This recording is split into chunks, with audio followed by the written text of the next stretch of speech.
Hi, everybody. Thank you so much for coming back to the Citrine Path. Today, again, we have myself, Amber, and my amazing co-host. And I'm Patsy from Violet Elements.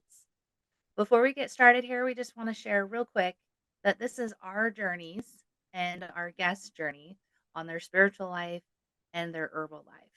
So, everything we talk about here, we do recommend you do your own research and definitely talk to your provider before you start any herbal remedies or home remedies.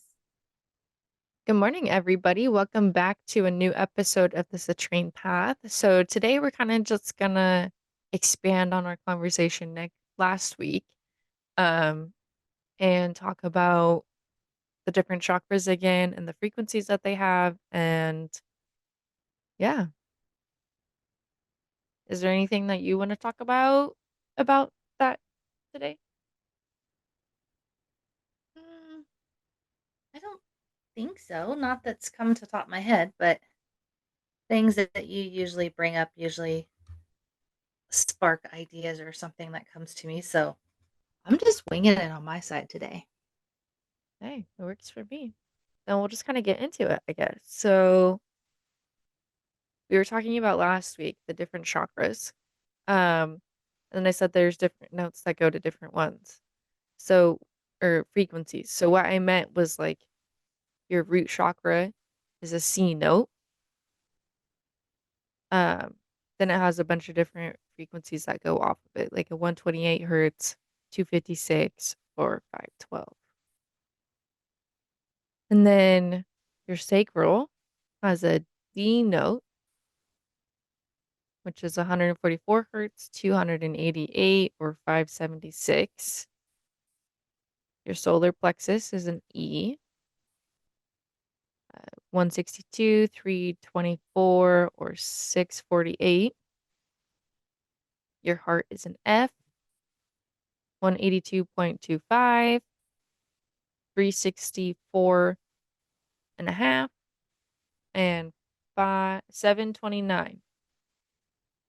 Your throat is a G, 192, 384, or 768. Your third eye is an A, which is 216, 432, or 864. And your crown is B, which is a 243, 486, or 972. That's crazy. So then, will you say again what the um like your bowl? Oh, my bowl? Uh, Yeah, where does that fall in there? so that one Like is what's their number? yeah, that one's a 528. So, like the do re mi scale? Mhm. So that actually used to be a shamanic um song that they would sing for like prayer and stuff like that. Um, and it was actually deemed so sacred that common folk couldn't sing it. So the do re mi scale is actually, we don't know how old it is. So, and it got lost until like I think it was the 1600s or something like that. Um, because nobody was allowed to sing it because it was too sacred. So whenever that was found again, there was a lot of different notes that we learned from that scale. And the 528 hertz bowl actually comes from, it's called the solfeggio tones, which is similar to that, but not 100% the same. So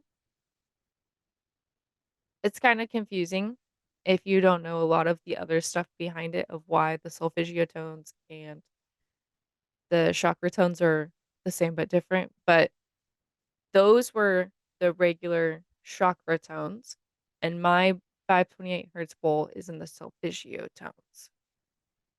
That's why it helps with all of Mm, the chakras and not one specific one. interesting. The 528 hertz bowl, well, let's say that it's it's fa. It's your heart chakra. It helps with love, healing, transformation, miracles, and DNA repair. Well, that's crazy. We can go through that if you want to. There's 174 hertz, which is they call it sky. It's your sole purpose, your Makaba meditation, security and love. 285 hertz, which is ut. Um, it's also connected to your root chakra. It helps with vitality, courage, restoration, and tissue repair. 396 hertz, which is ray, helps with sacral chakra, creativity, relationship, and liberating guilt and fear. 417 hertz, which is me, your solar plexus, balance, understanding, undoing situations, and felicitating change. The 528, which we just said.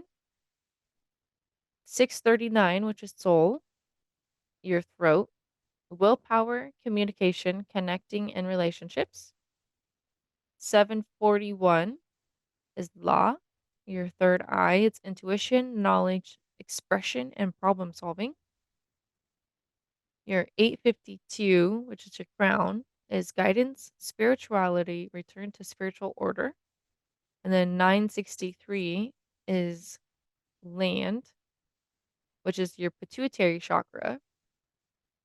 So there's your crown. So in the solfeggio there's actually two extra chakras. So they look at it as like I think it's like a 4D dimension. Um, but there's your third eye, then your crown, and then there's your pituitary chakra, which is one above it. So that helps with universal connection, communication, and with the divine. Interesting. Yeah. Yeah, I've always heard people say that there's more chakras than like the standard ones that you see everywhere. And I know at one point you had said something like there's more, like in different level, like you just said, two dimension, three dimension, four dimension. Mhm. Um, so what are other things? Because I think I remember you talking about planetary stuff. So I don't really know much about the 4D and 3D and stuff like that. I haven't gotten into that kind of stuff yet. I've still been trying to focus on what I can learn and do here. Um, but like so the planetary thing I think you're thinking of is the tuning forks. So tuning forks, oh, mine are out there. Um, we talked about them before. They are just like they are little instruments that we use during sound healing things. So you can get ones that are chakra based, the solfeggio tones. You can also get some that are in the same frequencies as the planets. Um, and then you can also get them based off of, well, there's all kinds of different ones. But the planets, they are based off of how fast they spin around the sun.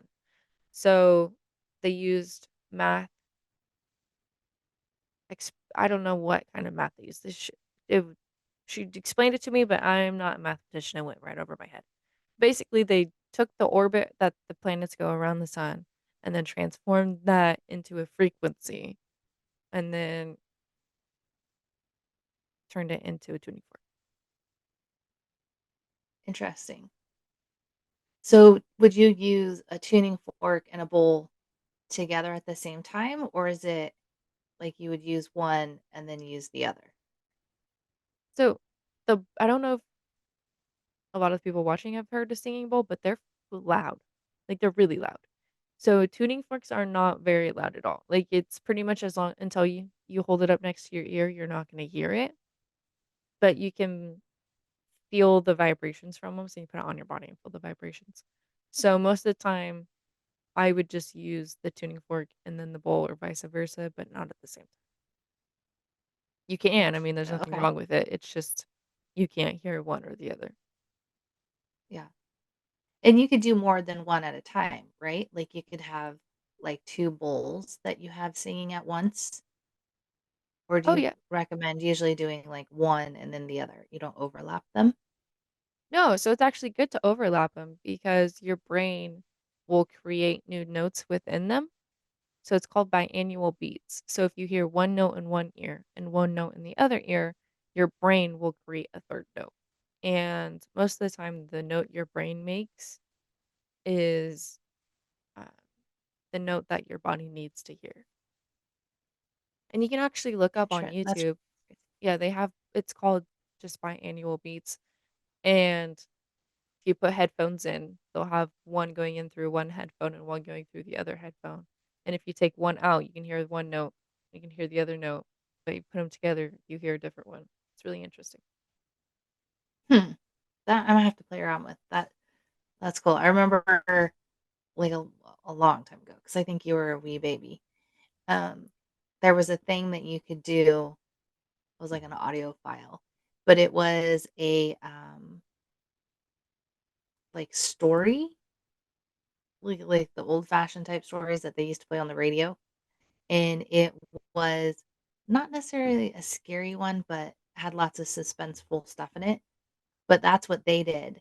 Like, you had to wear headphones when you listened to it, and you would, like, hear somebody walking up on the side. Like, it was really interesting.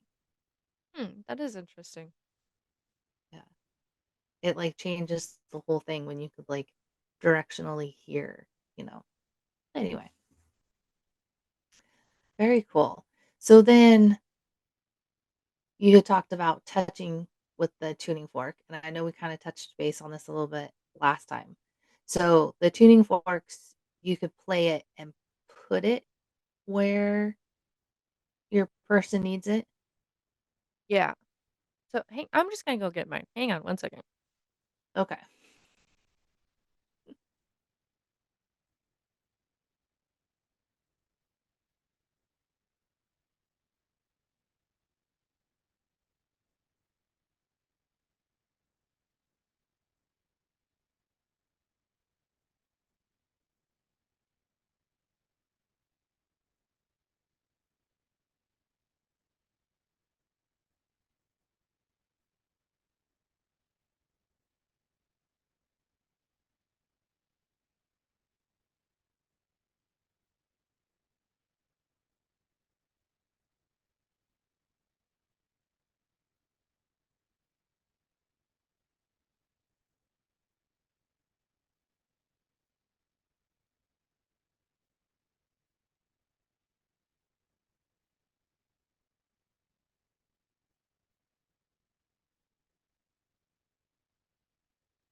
Okay,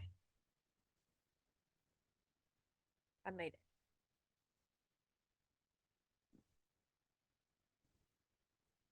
So this is a tuning fork, and this is the root one, but it has weights on the end of it right here. So those move back and forth, and you whack it with a little mallet, or you can whack it on your hand, whatever. You might be able to hear it. I don't know if you can. But then you can place it on your body through the little stick at the end, and it vibrates through your body. So, saying this one's a root, I would put it down like your hips, your lower back, and then you like even your feet, your legs, that kind of thing. And then there's one for every single chakra that you can put on your body according to what you need. That's crazy. Okay, so I couldn't really hear it, but what if you did it and then touched it to the table where your mic is at? Because if it's vibrating, I just wanted to see if that would. Let's see. I didn't hit it very hard either. Oh, yeah.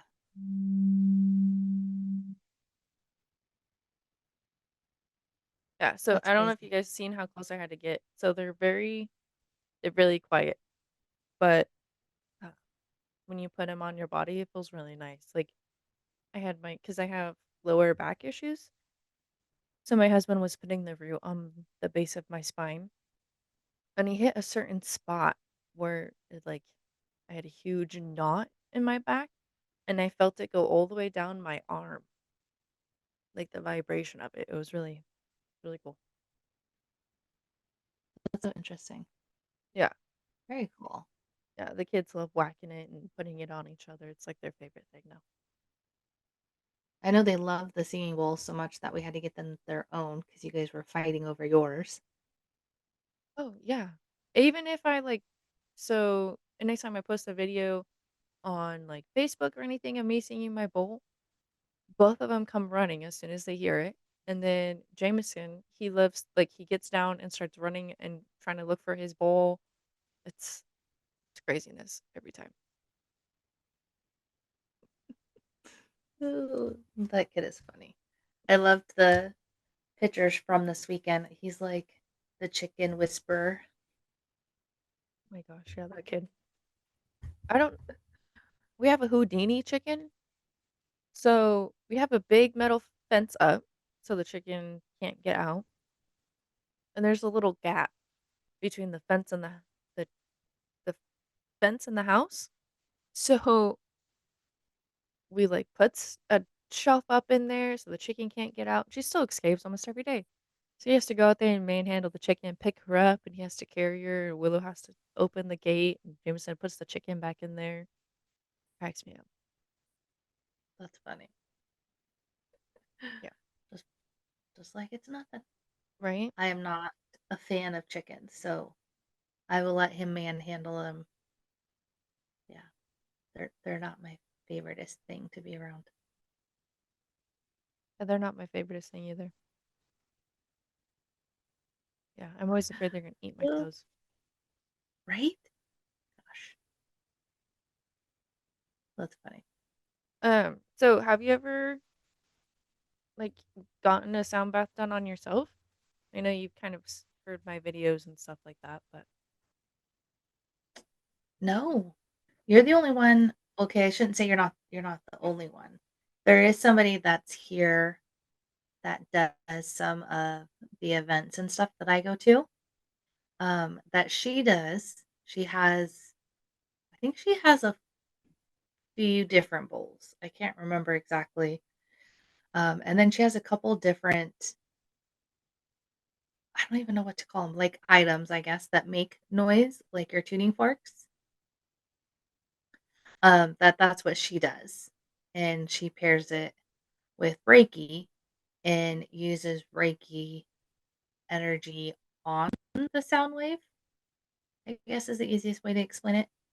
Um, so I've heard it being done, but usually I'm in the other room or like a few stations down from her, but I've never had it like done on me or participated in it other than just having my own little metal bowl that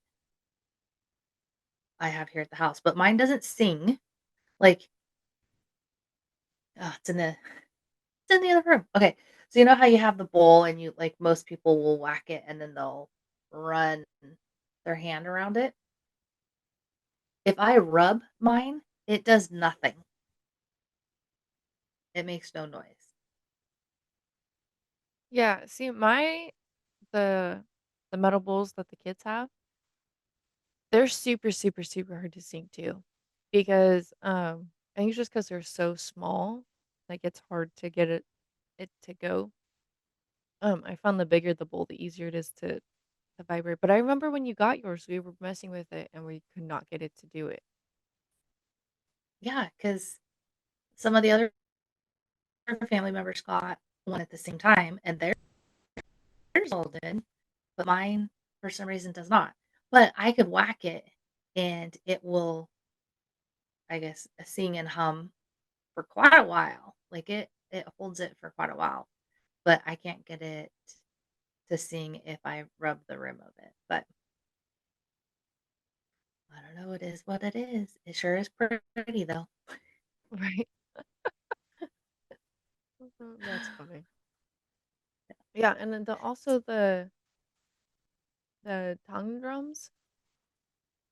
Um, they're the little bubble drums that you have the little sticks called the tongue drum, I think. Oh, yes. Um, those I think are really cool too. Yeah, I have one of those. I need to, like, sit down and actually, like, learn how to play it. I just whack it. Yeah, see, I don't know any songs on them, but like the notes that are on those also associate with your chakras and stuff Oh, yeah, 'cause it because as oh, yeah, it's the notes that hold the frequency. So it doesn't matter if you're using a sound bowl, it doesn't matter if you're using like a guitar, anything. If it's those notes, they'll correlate with it. interesting. I have another little instrument. I don't know what it's called, but it's a square and it has little metal, like, peg things that are on it. Oh yeah, and it's like Uh, a thumb harp or something. I I know what don't you're know. talking about. It looks like almost like a Game Boy, but it has little metal rods. Yes, yes. I really like that, and it has a little thing for you to tune it and stuff. But I've never the same thing. I've never really I just think around on it. And then I have the lap harp that you and Boo Boo used to have when you were wee babies. Yeah, they're all Yeah. sitting on the right behind the couch. I have them like out all the time. But it's so funny how many people um so we just rearranged the living room, so now the couch is, like, up against that table, so it's not necessarily an easy walk through space anymore, um, but when it was, people would walk past and play them, like, they, like, couldn't walk past it without, like, messing with one of them. It was very funny. Well, I think music is really important to our body and our soul. Like, think of Native Americans, that was their medicine was playing music and singing and drumming. So, yeah, anytime I walk past any of our instruments, I can't help but just touch them either. Like old 1600 ukuleles we have and always get stepping on a guitar or a drum. Yep. Yeah, and that's funny because like, when you were little, you had the little drum set, the maracas, tambourines, and you had a guitar. Yeah, that Yeah, we we have a so my kids have now gotten their own set of musical instruments, like percussion instruments, so maracas, tambourines, um, it's like a wacky stick thing, I don't even know what it is. Yeah, they each have their own ukulele, each have their own singing bowl, each have their own guitar, each have their own drums. It's a yeah, some days it's a lot. it's funny how Obsidian gets so obsessed with his ukulele. Like, there's been times when we were over there visiting and stuff, and he's like, that's all he wanted to do. He just had to like carry it around and sleep with it and hold it. And like, it wasn't even necessarily that he was playing it. He just like wanted it. It's so cute. Oh, yeah, there's been so many times where he's fallen asleep with his guitar, and he wasn't, like, playing his guitar when he fell asleep, he just, like, snuggles with it, like, everywhere, just, like, can't help but touch it, look at it, know where it's at. It's the funniest thing ever. Hopefully, he doesn't lose that, like, and stays with it, and like I don't know, like taps into that or whatever. Because it seems like a lot of kids like to do movement and dance and stuff like that when they're younger, but then as they get older, it, like, fades out and then it becomes, like, childish? Yeah, well, like, my husband plays ukulele, guitar, cigar box guitars, like, harmonica, like, he's plays a lot of different musical instruments, um, and I mean, I play the ukulele, but that's about it, and the singing bowls. But,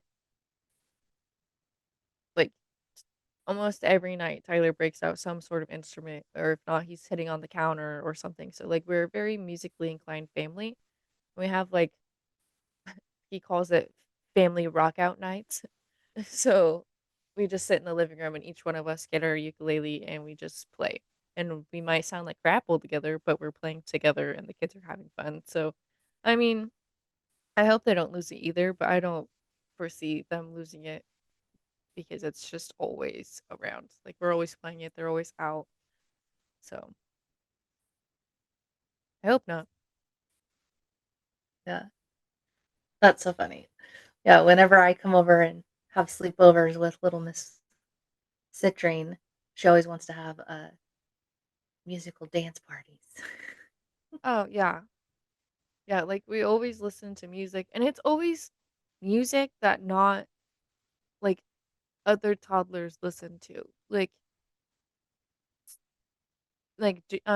Obsidian really loves, like, bluegrass stuff. So, like, he loves that. Willow's more of, like, a folk m music type person. Like, it's really funny, and whenever you find somebody they like, they'll literally sit there for hours and just watch their YouTube videos. Like, there's not anything extravagant, like, it could literally just be the lyrics of the song on the TV, and they'll literally just sit there and just be quiet and not move and just listen to the music. It's hilarious. That's funny. Well, that's super cool. Yeah. It's better than some other stuff they probably could be watching on YouTube. Oh, yeah. I don't play So that game. yeah. So what brought you to wanna do more with sound bowls and tuning forks and go through all your certifications that you've done with that?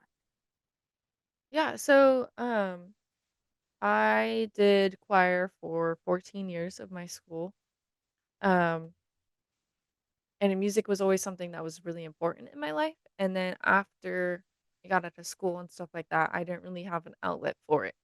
So, like, yeah, I play ukulele like I was talking about, but I had to teach myself that, and I'm not even a fantastic player. I just kind of rock out with the kids. But I wanted something that could get me back into it, and one day I just happened to be scrolling on Facebook, and Facebook doing the creepy stuff Facebook does. It showed me that um, they were having a sale on sound healer certification um, tests and stuff like that. So at first I was like, "Oh, I don't know." So I did some research about it and figured out what sound bowl and sound healing was and why it works and how it works. And then I said, "You know what? Let's try it out. Let's see how it is, see if I like it, and then kind of go from there." So I got the first certification, which was just kind of like an introduction to what it was, how to do it, where, you should go from there. And then I went back and got a specialty in sound bowls itself and tuning forks, because those are two things that I really love and I think we'll use a lot moving forward. But, I seen how my kids reacted to it. I seen how I reacted to it, seen how it reacted to my husband and realized like, yeah, this is something that I should continue on, if not for just our family, and see if I can help other people along the way. Very cool. That's very cool. So what is there more certifications that you're going through? I know there's probably like levels to each certification because I know like for Reiki and other holistic healing stuff like that, there's like level 1, level 2, master, expert, etc. So is that how the sound bowl stuff is too? Yeah, so I went through, it's called Life Changing Energy is the company I went through to get my certifications. So I went through level 1 and then level 2. And so then there's the next one is expert. So yes, I want to go through expert eventually, but as of right now, I'm going to kind of sit at level 2 and learn a little bit more just off of experience. Because I think, yeah, she has a lot of information in there, but I think I'll learn a lot more just from experience in doing it and helping people and working with people. And then after I do it for a little bit, then go back and do the expert once I have some of the background knowledge under my belt. So we got 7 minutes left. Today went by fast. Well, do you have any questions or anything? Like, oh, I know you've been asking me questions this whole time. Not any more that's like pop into the front of my mind right now, but I'm sure something will come to me after we're Right? finished. Yeah. Yeah. So, I mean, if you guys are interested in sound healing and how it can help you, I mean, you can go to YouTube and just look up, frequencies of whatever you are looking for, and you just listen to it on headphones. You don't have to use singing bowls. You can use like wind chimes. There's uh, singing pyramids. There's so many different instruments you can get. So you can even just use stuff around your house, like I said, like the tongue bowl. You can even just use those notes. You can get a guitar and just strum a note that you want. Like it doesn't have to be anything specific. You guys don't have to go buy any fancy stuff if this is something you want to start, even if it's just in your own home. Um, I mean, I see a huge difference in how I feel every day if I use them, how my kids feel every day if they use them. If they're feeling really crazy and climbing off the walls, I'll get my bowl out and just play. And yeah, at first it's kind of crazy them trying to get their bowls and get their stuff together, but then after that, they're super calm. They just sit there and play. And most of the time afterwards, they take a nap too. So yeah, I would say something that everybody can at least, just put headphones in and start at home if you're wanting to go to sleep. Put those in and listen to like a meditation blend of different ones, or you could even go to Life Changing Energy. I know she has a lot of specific tuning forks that are paired together for certain things on our TikTok and stuff like that. So Very cool. So are you gonna start doing that also now that you like have done some more of your certifications and has your tuning forks and stuff like are you gonna start making videos like that too that we can look up your information? yeah, yeah, no, I definitely want to. Sometimes it's a little crazy to record them because of the kids sometimes, but I definitely want to try and start making more videos about what sound healing is, what the different frequencies are, and have some of those recorded for you guys so you can go to like our social media and listen to them also. Um, and I want to start doing more live sound bowls and stuff like we did for the winter solstice. Um, Oh, yes, that was a lot of fun, but we yeah, also, you're super fantastic about working with herbs and plants and different elements like that, so we came up with a tea blend that went with it, and yeah, that was a lot of fun. yeah. So maybe in May or something like that, we could do that for the summer solstice. But yeah, so I want to do more of that kind of stuff. And I definitely want to start doing some in person with people. But I know sometimes that could be kind of hard, um, inviting people into your house. So yeah, but we'll kind of take it one day at a time and see where this takes us. How exciting. So how, frequently would you recommend someone doing a sound bowl treatment? It depends on your situation. So if you're somebody that has like, you know, heart issues or something like that, I wouldn't recommend it every day, like maybe once a week. But I mean, it's pretty much almost every day I have the tuning forks out or the singing bowls out or something like that. And it hasn't harmed me in any way, shape, or form, but I'm pretty healthy and young. So I would say like once a week. If you start feeling like it's too much and do it every other week, like listen to your body. Your body knows more than you even know about yourself. So it'll let you know if it doesn't like it. So would it kind of be on the same as, like, a regular massage, but you're No. just affecting a different level of your body? Yeah, so this isn't so much as like massage as it is your energy field. Like, yeah, it vibrates a little bit, but the vibration's actually a byproduct of it making sound. So when like the tuning forks play, these weights on the end vibrate in and out. So I don't know if my phone's gonna pick it up. No. Um, the weights moving back and forth is what makes the vibration and makes the sound. So it doesn't vibrate enough for it to actually like massage your body. It just helps clear your energy field. Interesting. Very Yeah. cool. Yeah. All right, everybody. So we're pretty much out of time. So thank you guys for coming and joining us this week. I hope you guys had a little bit more of your questions answered. And if you have any more questions, drop them down below for us to answer next time. And please share with anybody you think will get any information or enjoyment out of this video. Subscribe, like, comment, do all of the YouTube stuff, and we will see you all next week. Remember, we do not treat, cure, or diagnose any illness. So if you have any questions about anything we talked about today, please reach out to your provider. So we are always so honored and blessed that you spent your time with us, and we can't wait to visit with you next time. So please come back and visit us, but until then, go forth with love and intention.